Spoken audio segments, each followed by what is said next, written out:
নমস্কার, আপনারা দেখছেন কলকাতা টিভি। আমি আশিস চট্টোপাধ্যায় আপনাদের কাছে নিয়ে এসেছি মধ্যপ্রাচ্যের যুদ্ধ সম্পর্কিত খবরাখবর।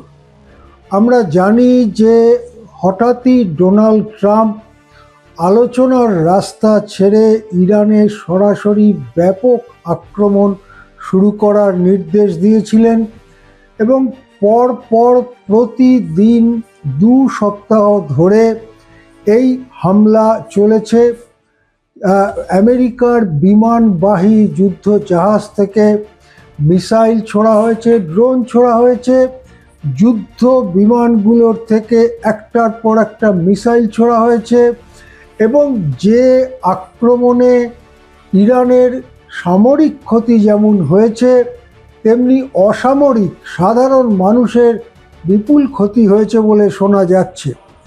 প্রথম দিন আমেরিকা আক্রমণ করার পরের থেকেই ব্যাপক পাল্টা হামলা শুরু করে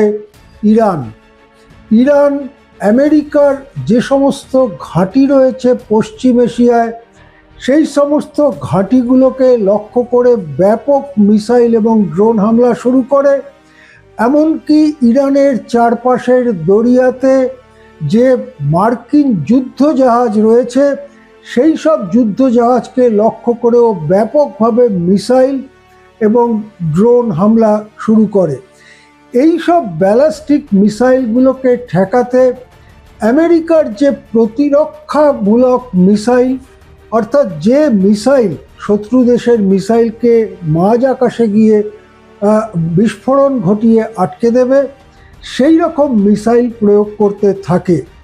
পরপর 2 সপ্তাহ চলার পরে 23 জুলাই যখন ডোনাল্ড ট্রাম্প পৃথিবীর কাছে এই কথা জানাচ্ছেন যে তার পরের দিনও সেই হামলা চলবে এবং এমন হামলা আমরা করব যেটা কখনো এর আগে করা হয়নি, এত সব বড় বড় কথা বলার পরেও হঠাৎ 24শে জুলাই একেবারে ঘুরে গেলেন ডোনাল্ড ট্রাম্প। 180 ডিগ্রি ঘুরে তিনি বললেন যে আমি হামলার নির্দেশ স্থগিত করে দিচ্ছি।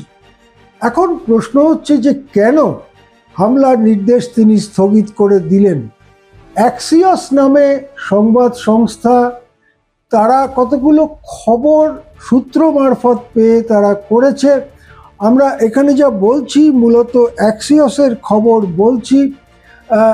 তারা যেটা বলতে চেয়েছে, পশ্চিমী সংবাদ মাধ্যম অ্যাক্সিওস, তারা যেটা বলতে চাইছে যে ইরানের পাল্টা মারে আমেরিকার যুদ্ধের অস্ত্রে ঘাটতি পড়ে গেছিল। বিশেষ করে প্যাট্রিয়ট ধরনের যে মিসাইল, খুবই দামি মিসাইল, এক একটা মিসাইল তৈরি করতেই প্রায় $1 কোটি কাছাকাছি খরচা হয় একটা মিসাইল সিস্টেম তৈরি করতে, ব্যাটারি তৈরি করতে। সেই প্যাট্রিয়ট মিসাইল ইরানের হামলাকে ঠেকাতে এত পরিমাণে ব্যবহার করতে হয়েছে যে সেই স্টক প্রায় ফুরিয়ে এসেছে। এরপরে যদি ইরান পরপর মিসাইল চালাতে থাকে আমেরিকার মিলিটারি সম্পত্তিগুলোকে লক্ষ্য করে, তাহলে তাদের ঠেকাবার মতো যথেষ্ট এই প্যাট্রিয়ট ধরনের মিসাইল, অর্থাৎ মাঝ আকাশে ইরানের মিসাইলকে নিউট্রালাইজ করা, বিস্ফোরণ ঘটিয়ে সেই মাঝ আকাশেই সেটাকে নিষ্ক্রিয় করে ফেলার যে ব্যবস্থা, সেই ব্যবস্থা আমেরিকার কমে এসেছে। এর পাশাপাশি যেটা জানা যাচ্ছে যে আমেরিকায় যে নৌবাহিনী রয়েছে,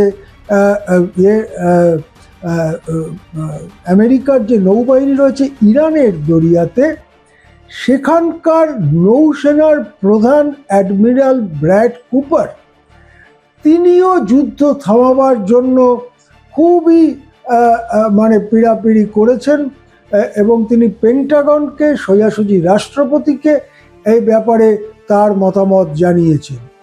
তার যুক্তিটা কি?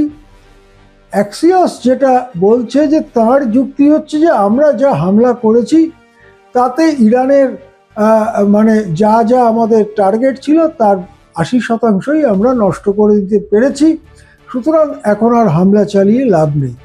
এই কথাটা যে কত অসার সেটা বোঝা যায় এই কারণে যে শেষ হামলা আমেরিকা করেছিল 23 জুলাই। 23 জুলাইও পাল্টা ব্যাপক হামলা করেছিল ইরান। সুতরাং ইরানের সামরিক ক্ষমতা আমরা 80% নষ্ট করে দিয়েছি, এই কথা হচ্ছে জাস্ট দুনিয়াকে একটা কথা বলবার জন্য বলা। প্রকৃত পরিস্থিতি তা নয়। প্রকৃত পরিস্থিতি হচ্ছে ওই যে মিলিটারি জেনারেল যেটা বলেছেন, আমি যেটা আগে বললাম যে জেনারেল ড্যান কেইন যেটা বলেছেন, আমাদের প্রতিরক্ষামূলক মিসাইলের স্টক ফুরিয়ে গেছে, তার জন্য আমাদের হঠাৎ এই আক্রমণ স্থগিত রাখতে হয়েছে। এখন তাহলে কি ইরান এবং আমেরিকার মধ্যে আলোচনা শুরু হবে, নাকি আবার কদিন বাদে এই আক্রমণ পাল্টা আক্রমণ চলবে? ইতিমধ্যে একটাই আশার খবর, ইরানের সঙ্গে ওমান পার্শ্ববর্তী দেশ, তাদের মধ্যে আলোচনা চলছে এবং হরমুজ প্রণালী দিয়ে কিছু নির্দিষ্ট দেশের জাহাজকে বেরোতে দেয়া হবে কি হবে না, হলে কি শর্তে কোনো কর নেওয়া হবে কিনা ইত্যাদি ব্যাপারে ইরানের সঙ্গে ওমানের একটা আলোচনা চলছে। এটুকুই শুধু আশার কথা, বাকি সবটাই ভবিষ্যতের গর্ভে। আমরা নজর রাখব পশ্চিম এশিয়ায় যুদ্ধ পরিস্থিতি কোন দিকে চলছে, কোন দিকে যাচ্ছে। এখন এ পর্যন্তই। দেখতে থাকুন কলকাতা টিভি।